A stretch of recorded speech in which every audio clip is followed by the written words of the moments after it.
અરે ભાઈ બોલતા નથી, ભૂખ લાગી છે કે શું? થાકી ગયા? અહીંયા ભાજપના મંત્રી અને એમના ધારાસભ્ય સાંસદના માણસો પણ છે, વિડીયો બનાવશે અને બતાવશે ત્યારે નારા તો બધા કોઈ બોલતા નહોતા એવું થશે, એટલે નારા બધાએ જોરથી બોલવાના છે. તૈયાર છો? હું જય જવાન બોલાવીશ, તમારે જય કિસાન બોલાવવાનું છે. જય જવાન, જય જવાન, જય જવાન, ઇન્કલાબ, ઇન્કલાબ. ધન્યવાદ. આજની સોનગઢની પાવન ધરતી પર કિસાન મહાપંચાયતમાં ઉપસ્થિત આમ આદમી પાર્ટીના મહામંત્રી એવા મનોજભાઈ સોરઠિયા, દક્ષિણ ઝોનના પ્રભારી એવા રામભાઈ દડો, મહાનગરપાલિકા સુરતના વિપક્ષના નેતા એવા પાયલબેન સાકરિયા, તાપી જિલ્લાના આમ આદમી પાર્ટીના પ્રમુખ એવા મહેન્દ્રભાઈ, સાથે આમ આદમી પાર્ટી પ્રદેશના યુવા અધ્યક્ષ એવા બ્રિજરાજભાઈ સોલંકી, સાથે માંડવી, મહુવા, માંગરોળ, વ્યારા, નિઝર તમામ વિધાનસભાના પ્રભારીશ્રીઓ, તાલુકાના પ્રમુખશ્રીઓ અને મંચસ્થ ઉપસ્થિત તમામ મહાનુભાવો અને મારી સામે મોટી સંખ્યામાં અહીંયા ઉપસ્થિત થયેલા વડીલો, યુવાનો, માતા બહેનો, ભૂલકાઓ, મીડિયાના મિત્રો, પોલીસ કર્મીઓ, તમામ લોકોને આ ચૈતર વસાવાના જોહાર વંદન કરું છું, નમન કરું છું. સાથીઓ, આપણે બધા ગર્વથી મેરા દેશ મહાન, મેરા ભારત મહાન એટલા માટે કહી શકીએ છીએ કે આ દેશ એક કૃષિ પ્રધાન દેશ છે, આ દેશ એક ખેડૂતોનો દેશ છે, આ દેશ કોઈ મોદી કે અમિત શાહના બાપનો નથી, અમારા ખેડૂતોનો દેશ છે. જ્યારે આ જગતનો તાત પોતાના પરિવાર સાથે આખું વર્ષ ખેતીમાં કાઢી મહેનત કરે છે, એ ચાહે વરસાદનો દુકાળ હોય, અતિવૃષ્ટિ હોય, અનાવૃષ્ટિ હોય, સૂકો દુકાળ હોય, લીલો દુકાળ હોય, માવઠાનો માર હોય, કમોસમી વરસાદ હોય, ઝેરી સાપ હોય, વન્ય પ્રાણી હોય, એની ચિંતા કર્યા વગર મહેનત કરે છે. મોગા મોગા બિયારણો, મોગા મોગા દવાઓ, મોગી મોગી ખાતરો લાવીને નાખે છે.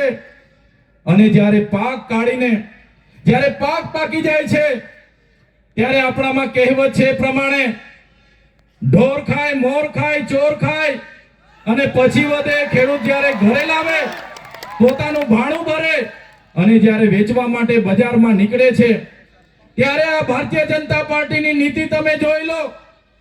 આ ભારતીય જનતા પાર્ટીની સરકારમાં ખેડૂતોને પોતે પકવેલા ભાવ, પોતે પકવેલા પાકના ભાવ નક્કી કરવાનો અધિકાર નથી. ત્યારે આ ઉદ્યોગપતિની સરકારોને આ મંચ પરથી હું કહેવા માંગુ છું, આવનારા દિવસોમાં જગતના તાત આ અમારા ખેડૂતો તમને 2027માં ગુજરાતમાંથી ઉખેડીને ફેંકી દેવાના છે.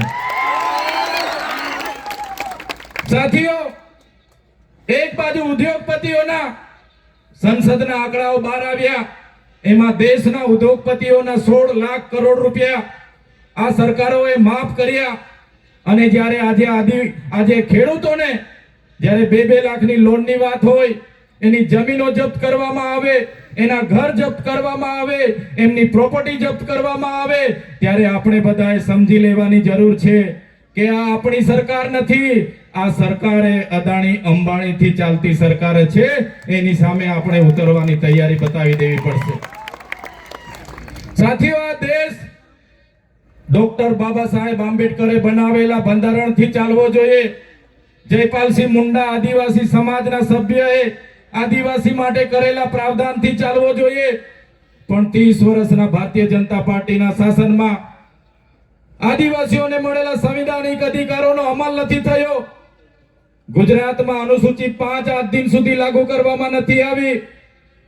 ત્યારે જો આવનારા દિવસોમાં જો આ ભારતીય જનતા પાર્ટીની સરકાર અંબાજીથી ઉમરગામ સુધીના વિસ્તારોમાં અનુસૂચિ 5 લાગુ નહીં કરશે તો એનો બદલો હવે આપણે આવનારી 2027ની વિધાનસભામાં લેવાનો છે ને એના માટે બધાએ તૈયાર થઈ જવાનું છે. એક બાજુ આસામ, સિક્કિમ, મેઘાલય, ત્રિપુરા, નાગાલેન્ડ, મિઝોરમ ત્યાં અનુસૂચિત 6 લાગુ છે. 1949 જ્યારે બંધારણ અમલમાં આવ્યું અને અનુસૂચિત 6 એ તમામ રાજ્યોમાં લાગુ કરવામાં આવી. અનુસૂચિત 5 ગુજરાતમાં આજ દિન સુધી લાગુ નથી કરવામાં આવી. ત્યારે એ રાજ્યોને આજે પ્રાવધાન છે, ત્યાંના આદિવાસી સમાજને સ્વતંત્ર હક અધિકારો મળ્યા છે. ત્યાં વિસ્તારમાં બંધારણની કલમ 371 એ અંતર્ગત નાગાલેન્ડમાં એવી સ્પેશિયલ પ્રાવધાન છે.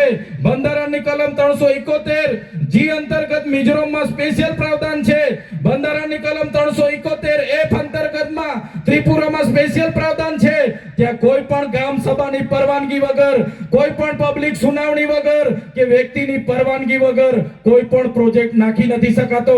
ત્યાં વડાપ્રધાને આવવું હોય, રાષ્ટ્રપતિએ આવવું હોય, દેશના મુખ્યમંત્રી આવવું હોય કે રાજ્યના સીએમ મુખ્યમંત્રી આવવું હોય તો ગ્રામ સભાની પરવાનગી પહેલી લેવી પડે છે, પછી વડાપ્રધાનને ત્યાં સભા કરવાની પરવાનગી મળે છે.